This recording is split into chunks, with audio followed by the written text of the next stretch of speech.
Buenas noches a todos los oyentes acá, bienvenidos al espacio de Carloncho y por supuesto darle la bienvenida a nuestro invitado en el día de hoy, don Mauricio Ramírez. ¿Qué tal, Mauricio? ¿Cómo estás? Buenas noches, bienvenido a este espacio, a nuestro espacio. ¿Aló? Ahí sí, ¿me escuchan bien? Sí, perfecto, dale nomás. Bienvenido, Mauricio. Muchas gracias, Carloncho. Disculpa los minutos de atraso. Bueno, tenemos hoy día una reunión para justamente tratar un tema tan importante como lo es la corrupción en nuestro país y agradecerle a todas las personas que nos están escuchando para poder debatir y abrir espacios de conversación sobre este verdadero flagelo que es transversal a la política, a los negocios, en general a la sociedad y que obviamente tenemos mucho que decir al respecto y cosas que proponer para lograr que nuestro país no se vaya cayendo a pedazos como lo está haciendo hasta ahora, con estas peleas bizantinas en que no se toma en consideración lo principal, que es la corrupción. Gracias, Mauricio. Quiero dejar con usted a nuestro estrecho colaborador, Kurt Candora. Adelante, Kurt. Ya, hola Mauricio. Oye, voy a hacer una pequeña introducción y después va a seguir Sergio, te va a hacer algunas preguntas. Entonces, lo primero para que la gente más o menos cuantifique lo que significa esto. eh, a ver, algunos números, es importante entenderlo. Se habla de que más o menos el 5% del PIB mundial se va en corrupción. Eso significa que Chile aproximadamente debería tener del orden del PIB mundial, del orden de 12.000 millones de dólares que se van en corrupción de cualquier tipo, si que esa cifra fuera cierta. Eso más o menos para que se hagan una idea, significa que todos los chilenos, los 18 millones de habitantes, todos los días, durante los 365 días de año, ponemos 1.800 pesitos diarios en corrupción, todos los chilenos. Ese es el tamaño de la bestia. Si uno hace una estimación así con estas cifras globales, quizás pueda ser un poco menos, quizás pueda ser un poco más. Chile, existe un índice que clasifica más o menos 180 países. Yo no sé en qué valor esté ahora, pero Chile estaba más o menos en el lugar 27, junto a Estados Unidos. Es un lugar bastante alto, y yo no sé si ese número esté muy, ¿cómo se llama? Muy respaldado, pero eso está. Argentina más o menos está en el lugar 110, ¿ya? Etcétera. O sea, tenemos, se supone, dentro de los índices de corrupción a nivel mundial, tenemos un valor. Sin embargo, seguimos con las dos luquitas diarias que tenemos que ponerle, o 1.800 pesos diarios que tenemos que poner todos los chilenos, desde las guaguitas hasta los gente grande. Ahora, el tema de la corrupción viene de toda la vida. Hay algunos dicen que es parte inherente del hombre, otros dicen que no, que es una cosa aprendida. Hay todo un estudio psicológico, hay todo un comportamiento, hay hasta inclusive estudios neurológicos, lo que significa para la gente la corrupción. Pero es histórico, o sea, eh, algunos hablan, por ejemplo, de la primera corrupción, que sería de Eva, que le entregó la manzana y por haberse comido la manzana desobedeciendo, que es como un acto así medio corrupto, fueron expulsados del paraíso. Luego Judas Iscariote, por 30 monedas de oro, entregó a Jesucristo, eso dice la Biblia. Eh, Históricamente, por ejemplo, la otra vez lo contaba, en las tablillas sumerias ya se habla del primer caso de corrupción que se tiene cuenta, que cuenta la historia de un niño que le llega a su casa y le cuenta a sus padres que había sido castigado por el profesor, que le había pegado inclusive unos latigazos, parece que así se educaba en la época, y producto de eso los padres invitan al profesor a comer, digamos, a la casa, le dan un anillo de oro, le dan unas túnicas blancas, le hacen una comida excelente, y luego el profesor le dice al niño que usted ahora ha iniciado el camino del bien, ¿ya? Corrupciones de ese calibre. Por ejemplo, también hay escritos egipcios de Ramsés II, que los trabajadores que estaban construyendo las pirámides le habían quitado los granos de arroz a algunos de estos hombres que eran contadores y al llegar a escuchar a oídos de Rancés que le estaban quitando la comida, que no se la estaban entregando y la estaban vendiendo por otro lado, hace lo que hace. Eh, eh, por ejemplo, también se habla del imperio yanqui, es una cosa muy atingente, porque el otro día yo escuché al Judas Naranjo, el diputado Naranjo, que no sé si ustedes se recuerdan, negó a su señora 3 veces, diciendo que quién era ella, cuando la tenía contratada como asesora, en una clara actitud corrupta. El otro día decía que a los diputados y senadores había que pagarles buen sueldo para no correr el riesgo que se corrompieran.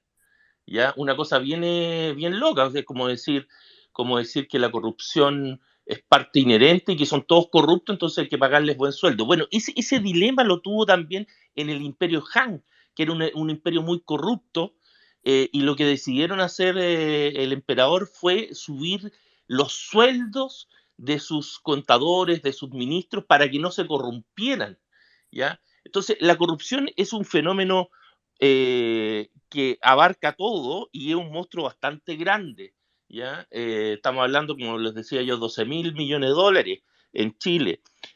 Súmenle a eso el efecto que ha pasado en Chile, que en el índice de confianza que se mide,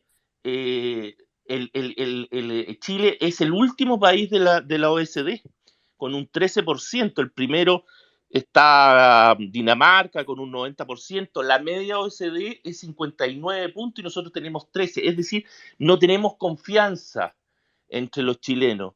Y eso significa, de alguna manera, que al no tener confianza entre nosotros mismos, entre las interrelaciones, por diversas razones, porque no hay integración social, diversas razones, es muy difícil construir un país, ¿ya?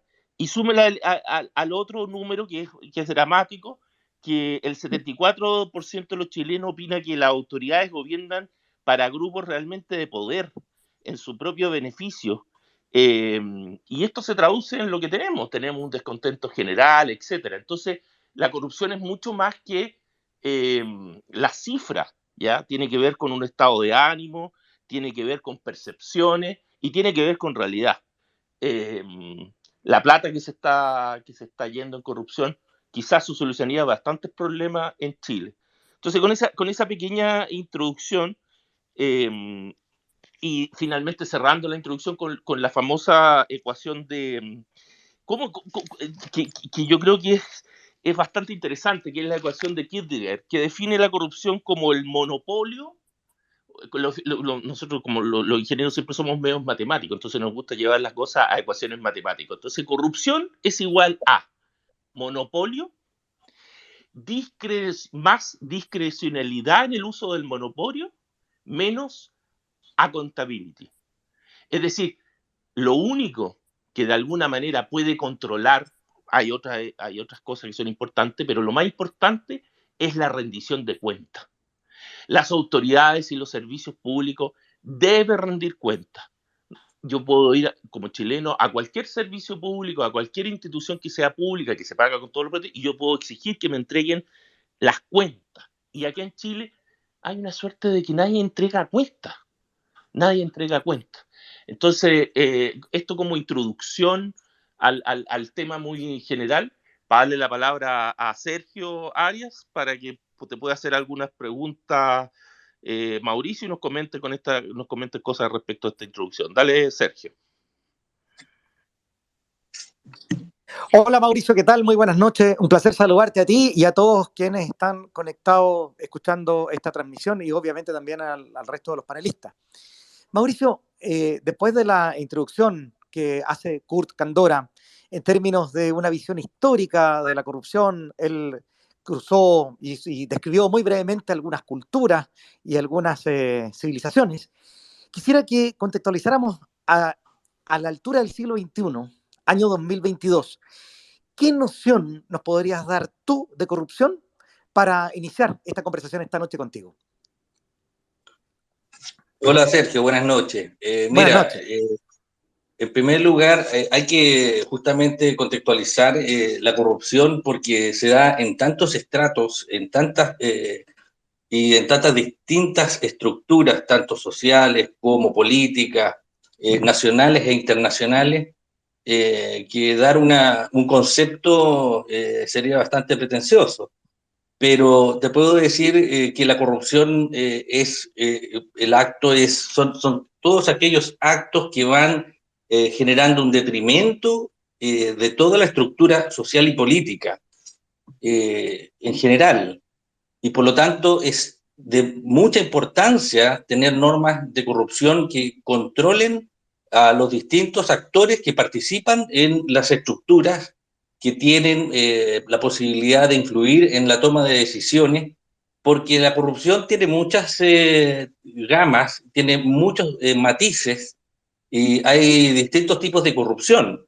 Y muchas veces a nivel internacional, por ejemplo, lo que es corrupción en una legislación no lo es en otra.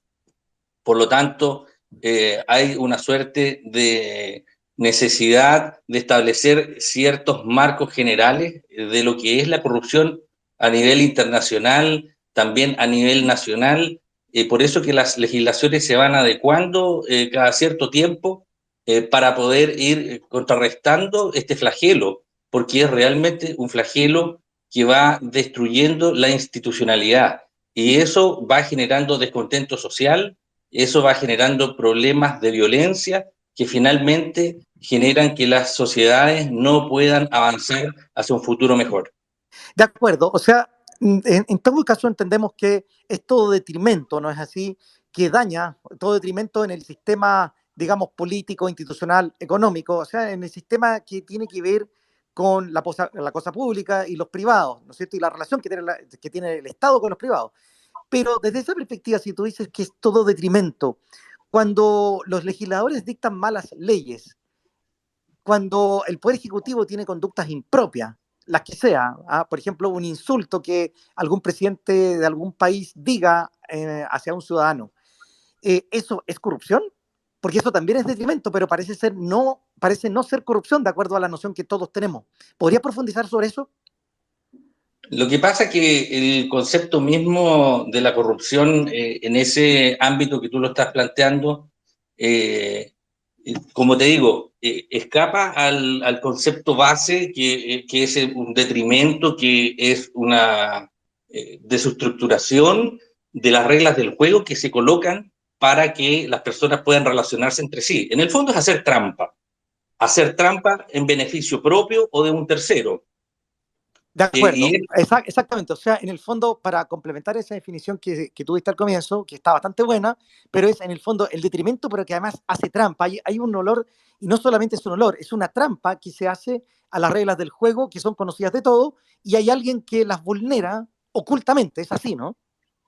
exactamente, por eso que las cifras son la punta del iceberg. La corrupción es mucho más profunda, está arraigada en las sociedades y en las estructuras de poder, porque para ir accediendo al poder muchas veces se hace trampa para obtener beneficios. El tema es cómo la sociedad y cómo la estructura política combate y establece las reglas que eviten eso. Y una cosa muy importante, la corrupción es muy difícil probarla. A veces Exacto. son muy sutiles las formas en que se ejerce la corrupción. Por lo tanto, no solamente es un ámbito de sobornar a alguien, el soborno es una forma de corrupción, pero también tenemos malversaciones, también tenemos enriquecimiento ilícito, también tenemos otras formas más sutiles, como los cohechos, hay cohechos propios, impropios, hay delitos que cometen funcionarios públicos, hay otros que pueden cometer los privados, hay otros que son mixtos. Exacto. Entonces, Ya vamos a profundizar en estos minutos un poco más adelante, vamos a profundizar acerca de los distintos delitos, pero antes de entrar, quisiera hacerte otra pregunta de carácter general, pero que tiene que ver con Chile. Desde tu óptica jurídica, Mauricio, ¿qué comentario puedes hacer del tratamiento que hace el legislador chileno acerca de la corrupción? Y además, si pudiéramos ponerle nota comparando las realidades de Europa, Estados Unidos versus las realidades latinoamericanas, ¿cómo andamos nosotros en cuanto a legislación? Y legislación supone también, evidentemente, las normas penales que puedan haber y evidentemente el tipo de pena que exista, que da la sensación que son penas menores. Te lo digo sin ser un especialista en la materia, pero es la sensación que tenemos respecto a los delitos, como se les llama habitualmente, los delitos gallo corbata. Quisiera escuchar tu opinión sobre estas cosas. Sí, en Chile los delitos muchos de ellos están regulados en el Código Penal desde ya hace bastante tiempo y se han introducido una serie de reformas que han ido profundizando la noción de los distintos tipos penales para poder combatir la corrupción. Pero la corrupción también tiene distintos grados, hay una graduación, o sea, puede ir desde una falta a un simple delito o un crimen incluso, cuando se trata de delitos o asociaciones ilícitas, por ejemplo, para lavado de activos o que están relacionadas muchas veces con el narcotráfico, que ellos también buscan el mecanismo de doblegar la estructura jurídica para poder obtener los beneficios que ellos necesitan para su negocio. Exactamente, exactamente. Ahora, Mauricio, por ejemplo, pero si tuviéramos que casarnos con alguna calificación para nuestro país respecto al tratamiento que hace el legislador, ¿qué nota le pondrías tú a la legislación chilena para la legislación que tiene que ver con los temas de corrupción y cómo se castiga la corrupción en Chile? Yo le colocaría una nota bastante baja, yo le colocaría un 3, una nota roja. Primer lugar, porque también tenemos un grave problema. Los delitos y la tipificación de los delitos, una vez que entra en vigencia la reforma procesal penal, permite la salida alternativa para la comisión, para el castigo de estos delitos. Entonces, al fin de cuentas, las personas que cometen estos delitos de cuello y corbata, por lo general, tienen irreprochable conducta anterior. También se genera una figura que es el coautor o el autor mediato, que es el que está detrás, el que mueve los hilos, el padrino, podríamos decir. Entonces, es muy difícil llegar a la raíz, porque también los mecanismos para poder combatir la corrupción no son fáciles, porque ellos ya tienen establecidos toda una estrategia y una maquinaria para poder eludir la ley. Exactamente. Entonces se hace muy complejo poder combatir la corrupción cuando los delitos tienen penas que son relativamente bajas y no hay un ánimo por parte de la clase política de aumentar la penalidad y establecer lo que yo siempre he dicho, es necesario establecer un estatuto de probidad serio en que existan no solamente las penas que son de cárcel, sino penas asociadas que tienen que ver con, por ejemplo, las multas, como por ejemplo el comiso de los bienes de las personas que cometen estos delitos, porque quien es sorprendido cometiendo este delito ya lo ha hecho muchas veces por lo general. Entonces ha obtenido un beneficio, un enriquecimiento ilícito, que es otra línea completa de corrupción, y por lo tanto en Chile no existe esa figura. Es barato ser corrupto en Chile. Así es barato ser corrupto en Chile y es bueno decirlo así.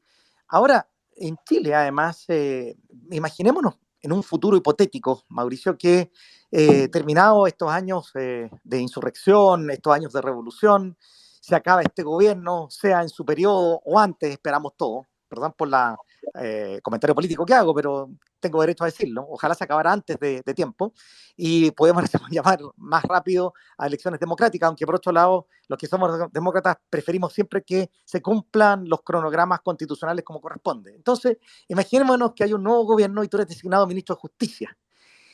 Y antes de ser designado ministro de Justicia, tú ya sabes el verano respectivo que vas a ser ministro de Justicia, ¿qué le plantearías a un eventual presidente de la República que te designe como ministro de Justicia? ¿Cómo resolvemos este tema?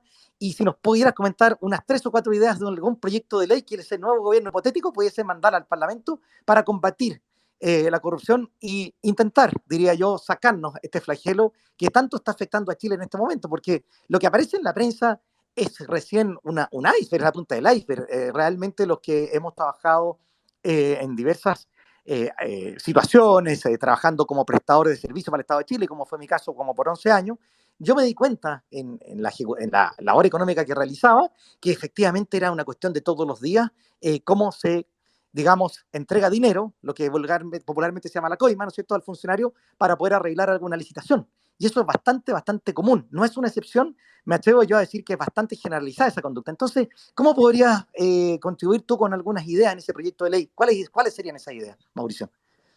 Bueno, tuve un pequeño corte, pero te entendí bien la idea, así que la voy a Ya, desarrollar. Mira, hay correcto. muchas personas que estamos justamente trabajando para buscar la fórmula de generar un estatuto de probidad que esté acorde con nuestra realidad. Han habido avances importantes en la legislación, especialmente cuando se ha querido avanzar o se ha querido formar parte de organismos internacionales como la OCDE, como que exigen cierto nivel o ciertos estándares de corrupción. Ahora bien, una de las cosas importantes que se debe tener en cuenta es la necesidad de que las personas que están en la vida pública queden inhabilitados perpetuamente para ejercer cualquier cargo público una vez que se compruebe su participación en hechos de carácter delictual que afecten a la probidad. En cualquiera de la gama de los delitos que están asociados a la corrupción, sea fraude al fisco, sea malversación de fondos públicos, sea cohecho, cualquiera de esos delitos hoy día tienen inhabilidades que son simplemente pasajeras, y muchos políticos hoy día son corruptos, los pillan, se les somete a un proceso largo, caro, difícil, salen condenados y al poco tiempo termina la inhabilidad y vuelven a participar en la vida pública y vuelven a ser electos, y eso nos hace un gran daño como país. ¿Y sumarías en esto también a la corrupción en ámbitos judiciales? ¿Cómo? Porque también hay jueces de muy buena calidad en Chile, ministros de Corte, Apelación y Suprema, pero también se han sabido casos de ministros que han caído también en arreglo de fallos. Todos nos acordamos alguna vez que hace algunos años, no tanto, se suicidó un ministro en Rancagua. ¿Te acuerdas Sí, tú, por Mauricio, verdad? supuesto. Ese es además tú fuiste candidato a Core por esa región. Sí, por supuesto. Yo los conocí porque yo alegué muchas veces en la Corte de Apelaciones de Rancagua. Yo los ubicaba a los ministros. Y había obviamente una cierta desconfianza en algunos de los ministros. En específico, en el ministro que se suicidó no había esa desconfianza. Fue una sorpresa para todos los que estamos en el mundo jurídico. Mauricio, bueno, nos estabas comentando que el ministro que se suicidó precisamente no habían sospechas sobre él, o sea, vale decir, estaba bien oculto las actuaciones de corrupción que él cometía, aparentemente, ¿no? Exacto, ¿no? En eso habíamos quedado. Exacto. No puedo decir lo mismo de los otros ministros, que ya existían algunas sospechas, pero parte todo desde, o el origen de esto, es que el sistema también es permeable a personas que son corruptas. Y las sanciones, como te digo, no los inhabilitan. Entonces, pueden seguir actuando impunemente en nuestro sistema jurídico, especialmente en el Poder Judicial, es mucho más peligroso. Por... Y hacia los privados, porque ya abordaste el tema de los políticos y el Poder Judicial, los integrantes del Poder Judicial. ¿Y qué pasa con el sector privado? ¿Qué pasa con el privado que es capaz de atreverse a corromper? O sea, a establecer una cantidad de dinero, una dádiva que es completamente ilegal, ilegítimo además, y que es capaz de alguna manera convencer la voluntad, alterar un proceso licitatorio, en el fondo ganar malamente alguna propuesta. ¿Qué pasa con ese privado? ¿Qué sanción habría que darle en ese proyecto de ley? Bueno, en ese caso, los privados que se atreven a ejercer actos de corrupción lo hacen calculando. El bien y el mal va en relación a su ganancia. Y ellos no tienen una sanción que les afecte directamente el bolsillo. A lo más tiene sanción el representante legal o alguno de los funcionarios que sea casi sorprendido infragante, si hay que llevarles los corruptos prácticamente arriba de la mesa, un juez para que los sancione. Entonces, esto tiene que ir de la mano también con figuras como, por ejemplo, el comiso de los bienes de las personas que han ejercido actos de corrupción. Porque el riesgo y la posibilidad de que las personas se abstengan de realizar actos de corrupción también va de la mano con que los sorprendan. El porcentaje de actos que son sancionados es mínimo. Entonces existe esa sensación de impunidad. Y la mejor forma de poder afectar a los privados es precisamente afectándoles el bolsillo, porque justamente ellos lo que persiguen es la ganancia, es el lucro y es hacer negocio. Exacto, o sea, en el fondo lo que estás diciendo tú es, para que todos entiendan claramente, es castigar al privado con altas restituciones de dinero, entiendo, eso es lo que creo entenderte, ¿verdad? O sea, que le duela el bolsillo al que corrompe. Que le duela el bolsillo al que corrompe, que el funcionario público que se deja corromper no pueda volver a ejercer como funcionario público en ningún tipo de actividad pública. Entonces ahí la piensan dos veces. Claro, en y el cambio privado, ahora, que al privado también le duele el bolsillo, o sea, en el fondo es subir las penas. ¿Qué opinas tú de los autores de derecho penal que sostienen que subir las penas no necesariamente inhibe las conductas punibles? a ver, es que hay que distinguir porque las penas no solamente se traducen en penas de cárcel, como te decía, sino también en inhabilidades, en comiso, en multas. Hay un abanico de posibilidades para poder sancionar a las personas.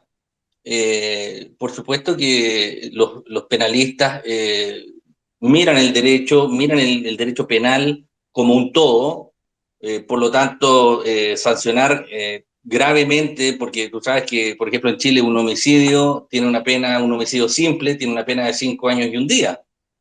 Entonces, el homicidio calificado obviamente tiene una pena mucho mayor y cuando hay más agravantes va subiendo la pena. Pero estas sanciones no son eficaces para poder lograr de que las personas se abstengan de ejercer actos de corrupción. Entonces, ahí es el problema porque también se van creando figuras. La persona que participa en actos de corrupción crea empresas fantasmas, pone representantes legales como palos blancos, elude las normas legales. Entonces, pillar al que está detrás de esto es lo mismo que pillar en los cárteles de la droga, pillar a los pescados grandes. Oye, ¿puedo hacer una preguntita, Sergio? Dame un segundito. Sí, adelante, Kurt, por favor. ¿Cómo se llama? Yo leí por ahí.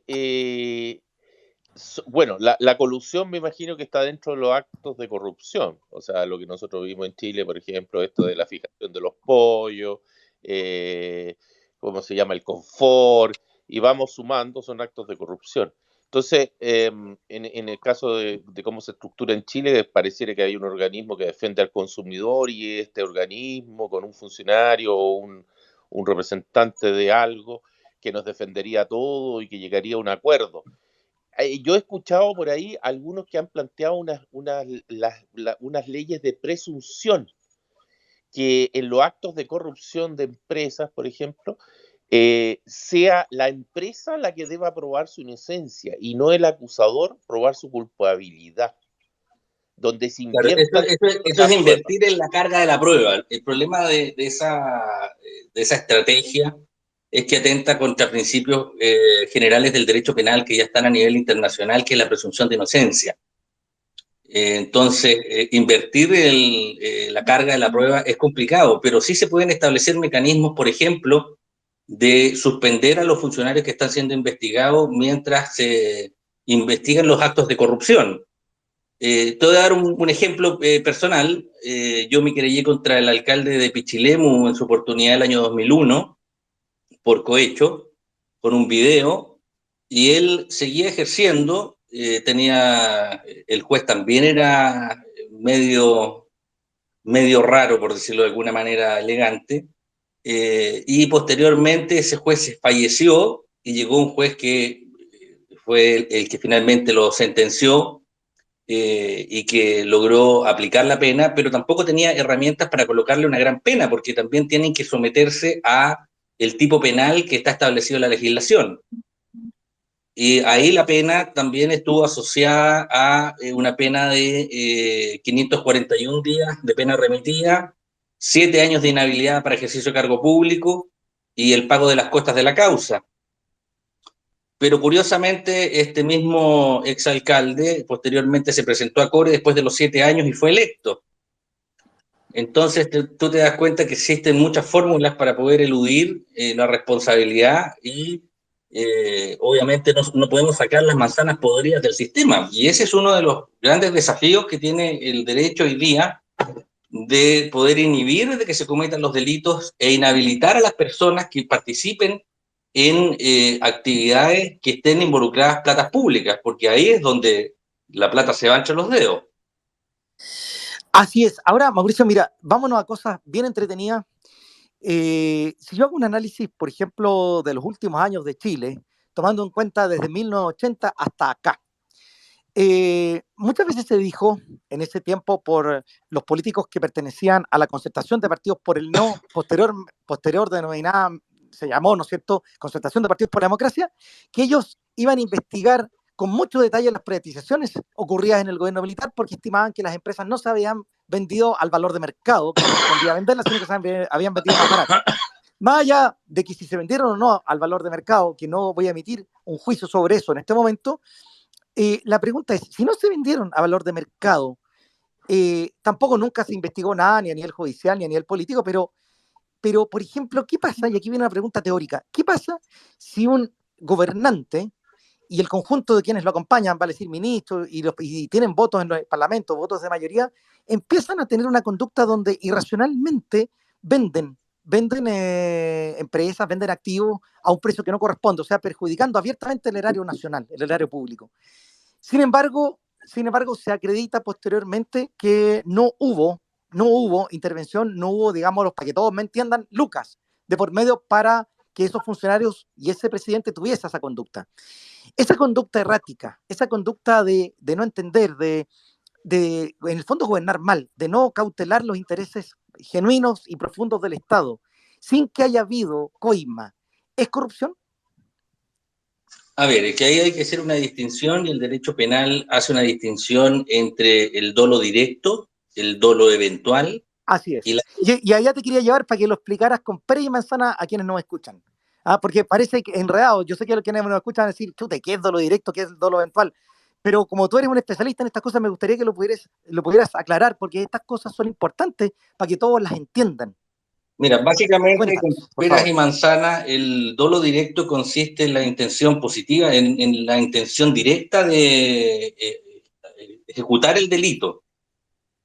Es querer hacer el delito, es ser corrupto propiamente tal. El dolo eventual es representarse la posibilidad de que exista un acto de corrupción, pero tú la aceptas. Aceptas esa posibilidad. Es un grado de negligencia intermedio. Y después viene la culpa, y la culpa justamente es la negligencia. Es lo que tú hablabas de gobernar mal, de ser negligente y que te pasen goles. Exactamente.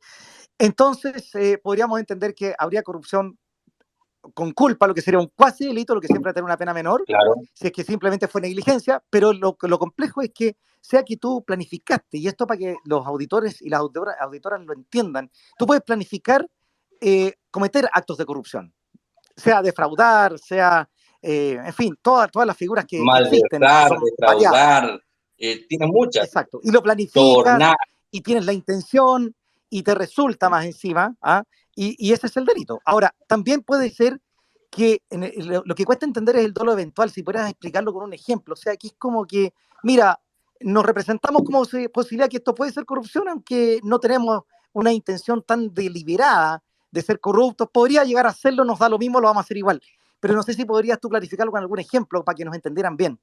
Mira, un ejemplo es el hecho de que yo esté en un cargo público y vea de que las personas están negociando entre ellas y yo creo que entre ellos puede haber un soborno, pero a pesar de que yo creo que puede haber soborno, igualmente ejecuto el acto que les conviene a ellos.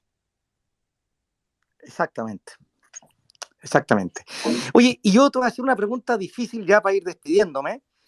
Aprovecho también de comentarle a quienes nos escuchan que yo, después que te entreviste, voy a tener que salir del espacio porque estoy invitado a una reunión online para tocar ciertos temas políticos importantes a nivel nacional. No es una entrevista, sino que es una transmisión cerrada, ¿no? Es una reunión por Google Meet. Pero quisiera hacerte una última pregunta que es difícil y por eso la dejé para el final. Mira, en tu opinión, cuando existe un gobierno, particularmente me voy a referir al gobierno de Michelle Bachelet número 2, y se contratan en el último año de gobierno más de 200.000 funcionarios, que es una brutalidad de gente contratada. En un año contratar 200.000 personas es mucho. Eso obviamente habla de una negligencia, habla de gobernar mal, porque es como que da lo mismo gastar la plata de todos, porque recordemos que el Estado no produce plata, sino mayoritariamente la plata que nosotros pagamos con nuestros impuestos, y en fin, algunas empresas públicas que tiene, que algunas les producen plata y otras además producen déficit. O sea, el Estado tampoco es que las pocas empresas que tiene todas sean rentables. ¿Ah? Hay ejemplos claros de despilfarro en el Estado, como por ejemplo la Televisión Nacional de Chile.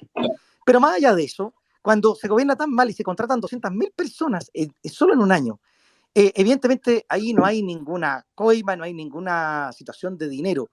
Pero a tu juicio, ¿existe alguna norma, que yo creo que no, en Chile, pero a nivel internacional, que pudiese castigar penalmente algo así? Porque eso es un abuso muy grande respecto al uso de las platas. ¿Ah? Y yo, por ejemplo, más allá del tema penal, soy partidario de introducir una norma constitucional donde los chilenos, sea como conjunto de personas naturales o agrupados en personas jurídicas, podamos exigir la transparencia de esas cuentas y que con las platas de todos, cómo efectivamente se cumplen las políticas públicas que se ha prometido que van a ejecutarse. Y ahí te dejo también en la pregunta y en el comentario un desafío constitucional. Entonces, lo primero, si hay alguna norma penal que exista en alguna parte del mundo para castigar una conducta como la que yo describí, y segundo, tu opinión sobre alguna norma constitucional donde pudiésemos los chilenos tener derecho a exigir una suerte de contabilidad pública. ¿Ah? Y con esas preguntas me despido, estimado. Ha sido un placer para mí entrevistarte. Gracias, Sergio. Y saludarte también, y espero tu respuesta, y después de eso yo me tengo que retirar lamentablemente de este espacio que me encanta participar acá. Gracias. Bueno, Sergio, es una muy buena pregunta. Obviamente que las legislaciones han hecho tratamiento de esto. Hace ya unos 30, 40 años se creó en algunas legislaciones una figura que se llama el ombudsman, que es el hombre del pueblo, que es una especie de fiscal paralelo, pero que está destinado a escuchar a la ciudadanía respecto a actos que eventualmente puedan traer corrupción o que exista una negligencia por parte de los agentes del Estado. Nuestra legislación también ha ido evolucionando. Recuerda que se creó la ley de transparencia, que tiene que perfeccionarse mucho más. Existe la ley de procedimiento administrativo, que también tuvimos que aprobar en nuestra legislación para poder acceder a la OCDE. Existen también otras normas como la ley de lobby para poder tratar, porque el lobby en sí mismo no es delictual. Muchos creen que hacer lobby es malo, pero a per se no lo es. Hoy día se regula, pero también tiene fisuras que permiten cierto grado de discrecionalidad que permite que sea permeable la corrupción. Entonces, todas estas normas van creando las condiciones para poder ir mejorando el tema de la corrupción. Hay también, por ejemplo, hay una ley que también se creó para la creación de los tribunales de la libre competencia. Están también los tribunales en materia de compras públicas, también tenemos los tribunales que se crearon, pero que tampoco tienen imperio para poder hacer cumplir sus sentencias. Entonces se crean estas normas y no se han hecho de la mejor manera y dejan la permeabilidad necesaria para que puedan seguir operando las personas que ejercen corrupción dentro de nuestro sistema. Y eso es tremendamente perjudicial. Entonces, el problema no es simplemente subir las penas, sino que es hacer una mejora, una reingeniería de toda la estructura que permita tener varias instituciones que estén con los ojos encima de la corrupción. Tanto a nivel en materia de licitaciones, tanto a nivel de las municipalidades, en que localmente en nuestro país los alcaldes han pasado a ser pequeños reyes, son verdaderos fueros que tienen y hacen lo que quieren. Y eso obviamente que perjudica mucho el desarrollo, porque los dineros no llegan a concretarse en las obras que necesitamos, en los adelantos que necesita la comunidad, y se quedan en manos de las personas inescrupulosas que hacen negocios de mala manera, abusando de los dineros públicos que pertenecen a todos los chilenos. Pero en ese sentido, abusando de los dineros públicos, el ejemplo concreto que yo te ponía, que es difícil, contratar 200.000 personas que realmente no se necesitaban, porque si se hubiesen necesitado, lo hubiesen contratado mucho antes otros gobiernos. Contratar 200.000 personas nuevas es mucho en el aparato público. Eso es una cosa que a mí me cuesta entender qué roles les pueden asignar. Entonces, en ese punto, ¿hay alguna norma en alguna parte del mundo que exista como para castigar una conducta como esa, o simplemente queda en el tema de una mala administración, un despilfarro irracional de dinero? ¿Cuál es tu opinión?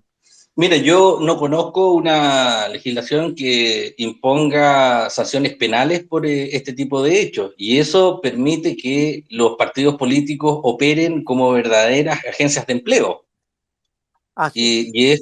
Y eso se verifica en las comunas con las famosas corporaciones municipales, en que contratan a diestra y siniestra a todos los que trabajaron en la campaña. Y eso se traduce en que los jóvenes tienen un mal servicio educacional, bajan las matrículas, con eso bajan las subvenciones. Al bajar las subvenciones hay menos plata, y van fugándose los alumnos a los sistemas privados y a los sistemas mixtos. Hoy día quieren traspasar todo al sistema público, y es una locura, porque justamente todos sabemos que en el sistema público la administración de los dineros se va entre las manos.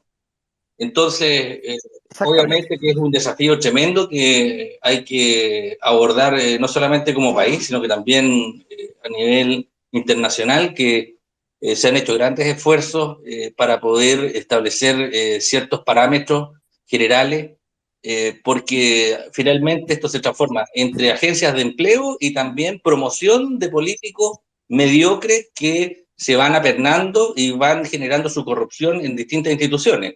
¿Qué mejor ejemplo? Exacto. Y finalmente, Mauricio, desde un punto de vista cultural, ¿qué nos pasó como país? Te lo pregunto porque, y ahora sí con esta pregunta me tengo que despedir porque me están esperando, pero te lo pregunto por lo siguiente. Acá pasa cualquier cosa y realmente, bueno, ya lo comentaste tú muy bien, las penas son deficitarias, hay varios errores, distintos tipos de errores en la legislación, cosas incompletas, pero fíjate que, por ejemplo, para las últimas elecciones, y aquí también hay un tema de corrupción, acá hubo notarios muertos, hubo personas que no existían, hubo firmas que no se entienden. El propio presidente actual, presidente de la República, para inscribir la precandidatura, no sé, aparecieron un montón de irregularidades respecto a ese tema de las firmas. También pasó lo propio con las candidaturas de algunos convencionales. Y finalmente pasó eso y no ocurrió nada. Hubo quienes también tuvieron dudas respecto al resultado de la segunda vuelta, pero finalmente no se estableció ninguna alegación de carácter formal que uno como ciudadano conozca. Entonces, ¿qué? Y ahí con esto me quiero despedir. ¿Qué pasa? ¿Qué quiere decir culturalmente el país se acostumbró a esta práctica corrupta? ¿Qué crees tú? Bueno, justamente cuando no se aplican normas adecuadas y no existe esta eh, estructura que permite que se inhiban de corromperse, esto se empieza a normalizar. Y recordemos que estos son multifactores los que van conjugándose, porque acá tenemos penas bajas, después una reforma procesal penal que establece mecanismos de salida alternativa, se establecen facilidades, y la presunción de inocencia va asociada a la posibilidad de que las personas puedan tener una salida por atrás. Mira, muchas de las reformas a nivel estructural tiene que haber una verdadera voluntad política, porque hoy día están todos viendo y negociando cómo se reparten el poder a través de la Constitución, pero no se hacen cargo del problema de raíz, que es la corrupción. Si la corrupción es la que nos está matando. Y la no investigación también está muy asociada a que justamente las penas son bajas, como te decía, la reforma procesal penal ablandó aún más el sistema. Por otro lado, tanto el Poder Judicial como la Fiscalía ha permitido también que se filtren verdaderos activistas políticos, cuando esto debería ser muy estricto para su ingreso y evitar de que puedan ellos manipular el sistema y favorecer a las personas que están dentro de un determinado sector. Entonces, eso es un desafío tremendo que tenemos como sociedad. En realidad tenemos mucho que trabajar. Bueno, yo dejo hasta acá mi entrevista, estimado Mauricio. Que estés muy bien. Un gusto, Dejo Sergio. contigo a Gracias, Carloncho. Sergito. Que estén muy bien, buenas noches. Gracias por tu participación, Sergio. Genial, buenísima. Bueno, y ahora dejo a Kurt con el siguiente round de preguntas. Oye, Adelante, Kurt. perdón, Mauricio, a ver, pasando un tema, porque hablaste de norma y leyes, ¿ya? ¿Tú conoces algunas constituciones que tengan temas específicos en contra de la corrupción o no llegan a ese nivel? A ver, es que también se ha distorsionado un poco cuál es el fin y cuál es la necesidad de contar con una constitución. La constitución fija las reglas generales. Hay un filósofo jurista alemán que es Hans Kelsen, que estableció la pirámide normativa y que establece que existen normas que son de distinto rango. No todo se soluciona a través de la constitución y los que nos están escuchando tienen que entenderlo. Hoy día se ha un poco jugado con eso, la izquierda realmente ha montado un show con esto, pensando de que todo se soluciona a través de la Constitución. Y en esta pirámide normativa existen normas de carácter penal, existen normas que tienen distintos quórum, y obviamente que hay normas que deben tener una mayor rigidez y deben ser mucho más difíciles de modificar que otras. Porque obviamente el derecho va evolucionando, pero esa evolución tiene que tener un cierto grado de estructura.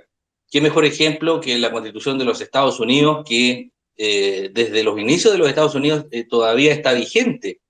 Yo personalmente creo que la Constitución del 80 es una Constitución bastante avanzada, buena, el mecanismo de los recursos de protección, la protección de los derechos fundamentales, la regulación de las distintas estructuras jurídicas, y obviamente que mejorando y perfeccionando lo que tenemos es mucho más beneficioso que hacer este verdadero show de personas que no tienen preparación técnica, que no saben bien lo que es una constitución y que quieren incorporar todo en una constitución que no es la función de la constitución.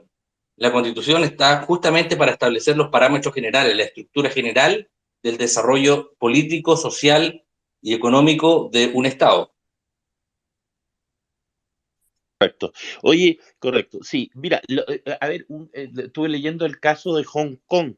Hong Kong en la época cuando fue colonia inglesa era considerada la ciudad más corrupta del mundo, ¿ya? Y luego de que deja de ser colonia inglesa, crea una comisión anticorrupción. Yo no entiendo muy bien lo que hicieron, pero pasaron a ser la 13ª, el 13º en el ranking este de corrupción que se mide, pasaron de ser un país absoluto, una ciudad absolutamente corrupta a una ciudad muy controlada en términos de corrupción. Y lo otro que son estos países, Dinamarca, Finlandia, Nueva Zelanda, Noruega, Suecia, Singapur, Suiza, Países Bajos, son los países menos corruptos del mundo. ¿Qué tema? Porque esto también está relacionado con la cultura. Sí, claro, ¿no es cierto? claro, justamente eso es lo que iba a decir. Hay un tema cultural detrás también de la corrección en cumplir las normas que se establecen. En Chile, por lo general, echa la ley, echa la trampa, ese dice el aforismo. Eso dice el aforismo, sí. Efectivamente. En cambio, hay un respeto también a las normas. La forma de sancionarlos también es mucho más fuerte. Yo tuve la posibilidad de estar en Hong Kong y estar también en China, y la diferencia es, te juro que impresionante. A pesar de que Hong Kong hoy día forma parte de China, fue una colonia inglesa, pero el desarrollo social, hasta la misma estructura de las personas es distinta. En 3 generaciones los hongkonianos tienen otra educación, tienen otra formación, son mucho más correctos. Para hacer negocios con ellos es bastante grato, respetan la palabra. En China es distinto.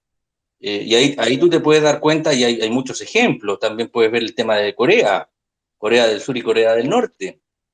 Dos países que era un solo país y que estando con distintos sistemas, uno pudo lograr crecer a niveles increíbles y el otro se mantiene en una miseria pero impresionante. Alemania, la República Democrática, que a la izquierda le encanta ponerle democrático a su sistema político, lo menos que tienen es democrático, y son dirigidos, ellos siempre están en el afán de estar de la mano del totalitarismo. Entonces no hay controles, hay un concepto que en Estados Unidos se maneja mucho, que es el check and balance, que son los contrapesos y los balances. Y hoy día los constituyentes y esta comisión de constituyentes está tratando de destruir todo ese sistema institucional de balances y equilibrios que debe existir en un sistema político. Y eso es muy peligroso. Sí, efectivamente. Oye, mira, otro tema, porque de repente uno tiende a colocar siempre la corrupción en, ¿cómo se llama? Externo a uno, digamos, pero uno tiene que hacerse cargo que al final somos todos chilenos, y acá también hay una corrupción. Por ejemplo, cosas que nosotros estamos haciendo en Chile, se habla de que más o menos se están gastando del orden de 500 millones de dólares al año en licencias médicas falsas. Claro. ¿Ya? Hay un negocio. Y es una... ¿Ah? Es una vergüenza. ¿Perdón? Es una vergüenza. Entonces ahí somos todos los chilenos, o no sé, yo en realidad he tomado una licencia en mi vida y casi obligado. Pero hay gente que se está aprovechando. Yo por ejemplo, mira, me tocaba en algún momento con un sindicalista que me tocó hacer una pequeña negociación. Entonces él me decía, mira, nosotros terminamos con una empresa, una pega X en septiembre y retomamos en enero. Entonces, para alargar la pega, lo que hicimos fue sacar a la mitad de los trabajadores con licencia, para que no terminara en septiembre y terminara en diciembre y se conectara con la otra. O sea, te llegan a manejar hasta los timings. Claro. ¿Ya? Y estamos hablando de 500 millones de dólares en licencias falsas. Digamos, nosotros también somos parte de eso. Bueno, las colusiones, que son una cosa realmente desdeñable, porque destruyen una base de confianza en el comercio, que para mí es la manera de liberar al hombre y hacerlo. Entonces, en ese contexto, ¿puedes tú definirnos cuáles son como los delitos para poder entenderlo? Porque yo he leído el tráfico de influencia, el cohecho, el peculado, el desvío de recursos, el soborno, la colusión, la concusión, la malversación de fondos. Hay una serie de delitos, algunos son privados, otros no. Por ejemplo, la cosa de las licencias falsas, ¿qué sería? ¿Sería un delito? ¿Estás tomando una licencia falsa? ¿Cuál sería el delito? El derecho penal también se aplica y se interpreta en forma muy restrictiva, porque la sanción penal es la última herramienta que tiene el Estado para poder sancionar a sus ciudadanos. Entonces, el derecho penal básicamente establece que la hipótesis, la conducta delictiva debe estar previamente descrita en la norma para poder sancionarse. Entonces, para poder sancionar este tipo de ilícitos, porque son un ilícito, o sea, la persona está engañando, hay un engaño detrás. Y además que esto se ha hecho consuetudinario, o sea, es casi una costumbre de las personas que tiran una licencia para poder salir unos días, alargar las vacaciones o para simplemente quedarse en la casa. Entonces ahí hay que establecer tipos penales específicos que faciliten también el accionar de la fiscalía y de las policías y permitan que estas personas comiencen a sancionarse. Te aseguro que empiezan a caer 10, 20 y salen las noticias y van a bajar a la mitad las licencias médicas. Absolutamente, es una cosa de marcar símbolos. Claro. ¿Ya? Exactamente. Exacto, porque, o sea, los compadres de la colusión de la farmacia deberían, para mí, descuerarlo, pero también las personas tienen su grado de responsabilidad. Hay una cosa que me llamó mucho a mí la atención, es la cuestión de los falsos exonerados políticos. Raúl Selpa, que era un dirigente de los exonerados, hablaba del orden de 400 millones de dólares en pago del Estado en falsos exonerados políticos. Eso... hubieron diputados de todos los partidos políticos que metieron, y efectivamente parece que es cierto y se tapó. Yo son números que a mí realmente me dejan atónito, porque de repente hablan de Carabineros, que se perdieron 20 millones de dólares, los 10 millones de dólares que se peló Pinochet, pero aquí estamos hablando de cifras de 500 millones de dólares, 400 millones de dólares, estamos hablando de otra envergadura, y nadie hace nada. Es una cosa muy extraña. Es terrible. ¿Mm? Es increíble. Es increíble. Claro, y es como que estuviéramos adormecidos. O sea, entre esas dos cosas hay 1.000 millones de dólares, entre falsos exonerados, licencias falsas, y vamos sumando. Entonces es una locura. Claro, mira, no hay un tipo penal específico para sancionar eso. Segundo, los políticos también se ponen de acuerdo, porque ellos dicen, ya, yo no te juego con esto, pero tú no me tonteas con esto otro. Claro. Y esos acuerdos políticos tenemos varios ejemplos. Recordemos el propio nombramiento de Abbott en el Ministerio Público. Ese fue un acuerdo para poder tapar todos los problemas que habían con las boletas falsas, ideológicamente falsas. Claro, efectivamente. Claro, y que al final el que pagó fue, de todo ese caso, el que pagó fue Orpis. Claro. Y los otros salieron ni chicha ni limonada. Exactamente. Y ahí deben haber habido metido 40, 50 políticos y no les pasó absolutamente nada. Exactamente. Entonces, esos casos deberían estar asociados a inhabilidades perpetuas. Y ellos están políticos y ellos son los que hacen las normas. Entonces, difícilmente vamos a lograr. Es que son los mismos políticos los que tienen que imponer y crear estas leyes. Y hoy día se ha fracturado también el sistema político. Recuerda que todos pedíamos que fuesen MEX, que redujesen los sueldos, que fuese menor el número de parlamentarios. Subieron el número de parlamentarios, después salieron con famoso estallido que para mí es delictual, y finalmente siguieron con el show y nadie ha tratado el tema de la corrupción a fondo.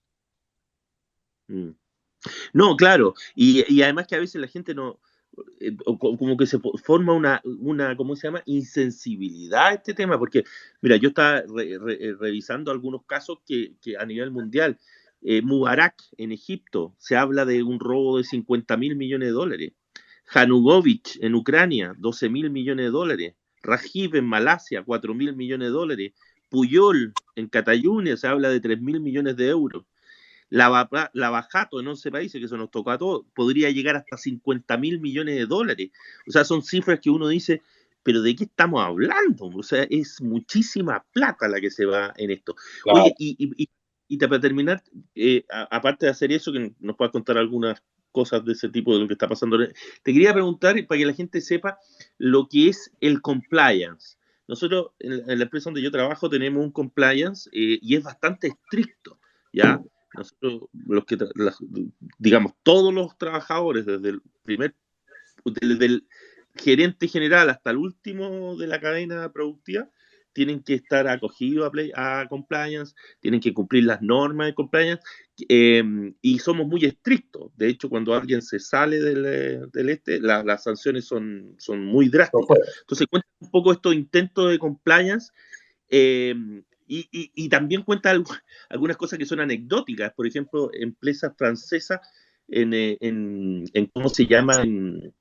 Y yo he visto algunas normativas que ellos manejan, que para ir a hacer trabajos a África, donde algunos países africanos, está tan instaurado la corrupción que lo tienen que declarar los gerentes. O sea, hay procedimientos inclusive para que se declaren los actos de corrupción que una empresa tenga que hacer para trabajar en países donde si no corrompes, no se puede trabajar.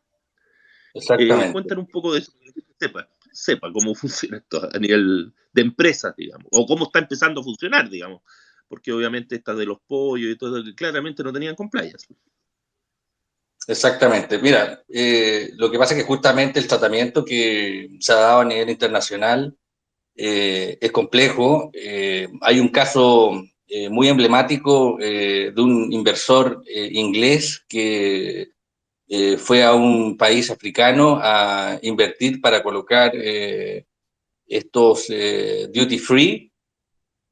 Entonces, la tradición de ese país, y ese es el problema a nivel internacional, que los países a veces, como tú dices, aceptan la corrupción porque está arraigado en su cultura. Entonces, no es fácil cambiarle el chip a las personas. Entonces, este presidente africano, a través de uno de sus funcionarios públicos, le pidió $1 millón en efectivo para poder darle todas las facilidades. Y posteriormente, obviamente, no le cumplieron porque le siguieron pidiendo dinero, y este inversor fue al CIAE a exigir el enforcement, que es la posibilidad de hacer cumplir la sentencia, y hoy día justamente es una de las materias que estamos viendo a nivel internacional, porque no se le dio respaldo y no se le dio el enforcement para poder hacer efectivo la sentencia, porque justamente él había sido parte de la corrupción, él había sido un agente activo dentro del proceso de corrupción. Entonces, Correcto. depende mucho también del nivel cultural, por eso que a nivel internacional es mucho más dinámico, porque en un país hay un cierto grado de homogeneidad cultural, ya se sabe cómo son, pero a nivel internacional es mucho más complejo, porque es que aceptan ciertas conductas que nosotros consideramos corruptas, pero que ellos no consideran corruptas. Entonces, ¿cómo generamos esta relación entre el inversor, que también tiene que hacerlo para poder obtener el negocio? Están desarrollando teorías para poder permitir y adaptar la legislación internacional, porque, mira, el mismo tema de compliance a nivel de empresas grandes en Chile no es lo mismo que dentro de una base de empresas que están dentro de otro nivel estructural, que son las pymes. Entonces hay que hacer un cambio, hay que hacer un cambio, y tienen distintos valores, distintos principios que tal vez para una empresa que es de una región no es mal visto realizar una determinada conducta, pero sí lo es para una empresa grande que tiene ciertos estándares en que todos los empleados tienen que respetar esos estándares. Exactamente, claro. Entonces, efectivamente. Es complejo poder resolverlo, y obviamente que por un lado hay leyes penales, pero también tiene que haber sanciones pecuniarias.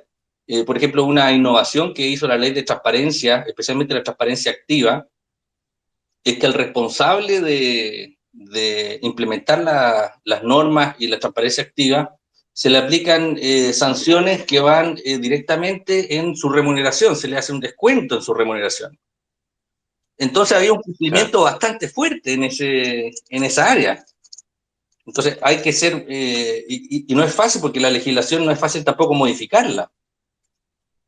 Sí. Entonces cuando la legislación va de ida, los corruptos ya van de vuelta, po. Claro. O sea, mire, yo les voy a contar un poco la sala, mi experiencia bueno, nosotros hemos tratado de instalarnos en otros países de Latinoamérica, puta, y es complicadísimo, porque los niveles de corrupción que hay en algunos vecinos no es imposible, porque no podemos trabajar en ese sistema. Para que más o menos las normativas que se aplican hoy día, por lo menos en la empresa que estoy yo, por ejemplo, si algún proveedor me envía algún regalo, yo no lo puedo aceptar.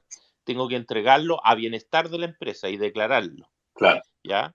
No puedo recibir. Tampoco, por ejemplo, puedo, si soy invitado a comer, ¿ya? Por una empresa, debo avisarle al oficial de cumplimiento, que es una persona, que es un abogado generalmente, que tú le avisas, oye, me invitó tal persona a comer, un proveedor, y yo tengo que declararlo. Y además, no puedo dejar que pague la cuenta. Yo me tengo que pagar mi propia cuenta, que se descontará de la empresa, si que es necesario, pero no puedo aceptar ni siquiera que me inviten a comer. Y lo mismo pasa, por ejemplo, con los clientes.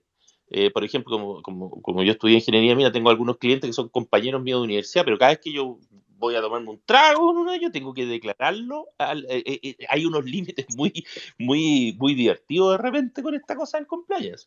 Claro. Y de repente uno se pone más papista que el papa.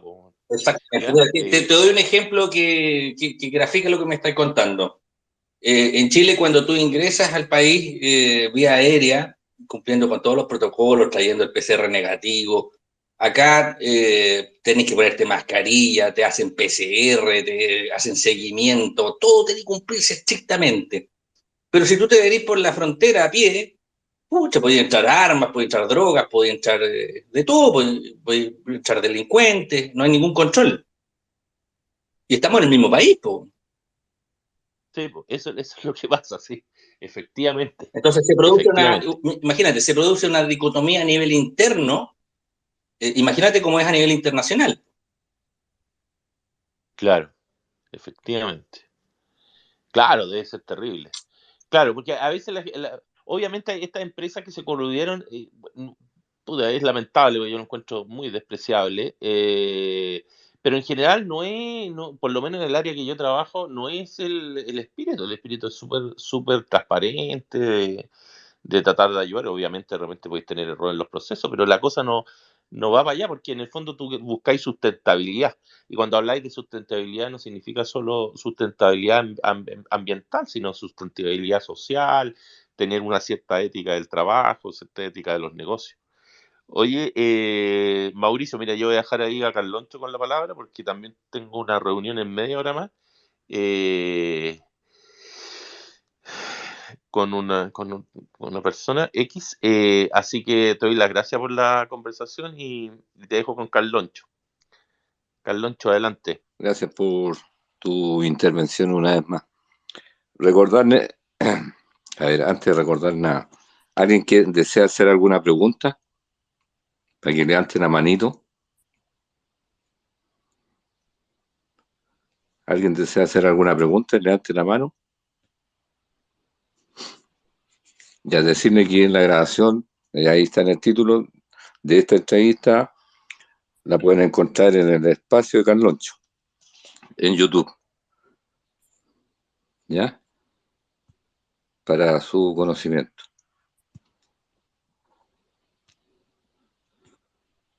¿Alguien quiere preguntar algo? Dale, No Mauricio, aparece. que comente lo que estábamos hablando y cuente un poquito más de los dos temas.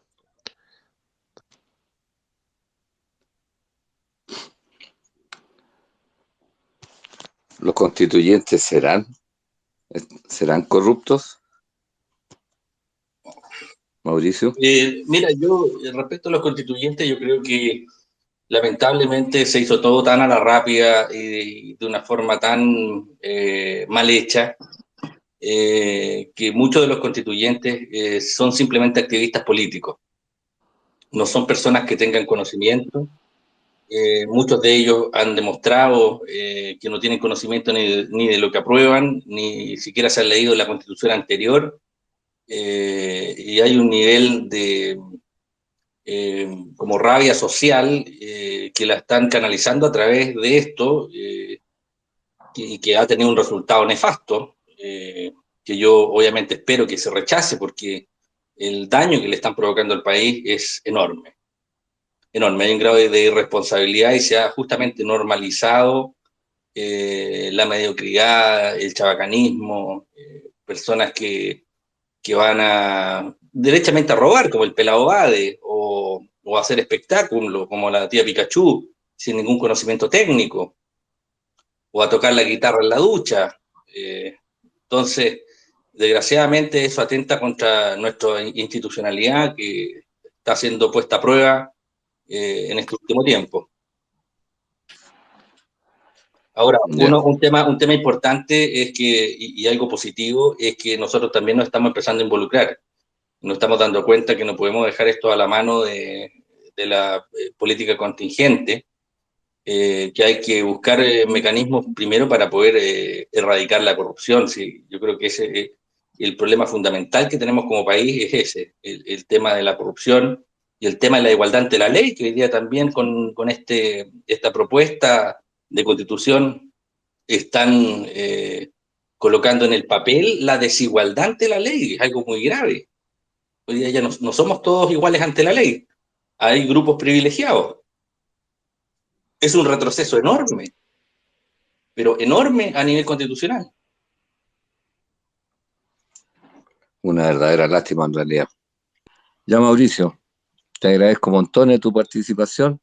Yo les agradezco a Eh, ustedes. Yo creo que entre todos tenemos que ir generando estas condiciones con nuestras familias, con nuestros sobrinos, con nuestros hijos, para poder ir inculcándole los valores republicanos, la libertad, el desarrollo que necesitamos, la tranquilidad. que nos han arrebatado, que han secuestrado políticos irresponsables e ineptos que no nos pueden ganar esta batalla. Esa es la idea. Para eso luchamos y en eso estamos, tratando de ganar esta batalla. Gracias, Mauricio, por tu participación. Muchas gracias a Y ustedes. te haré llegar la grabación del programa. ¿Eh? Ya, ok. Muchas gracias a todos y muy buenas noches. Gracias. Buenas noches. Darle las gracias a todos los oyentes que participaron el día de hoy con nosotros. Muchas gracias a todos. Muchas gracias a todos. Invitarlos en una otra oportunidad, en otra entrevista que podamos gestionar.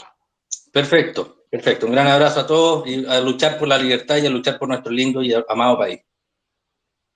Así es nomás, Mauricio. Gracias. Gracias a ustedes. Buenas noches. Buenas noches. Buenas noches a todo el mundo. Gracias. Gracias, gracias.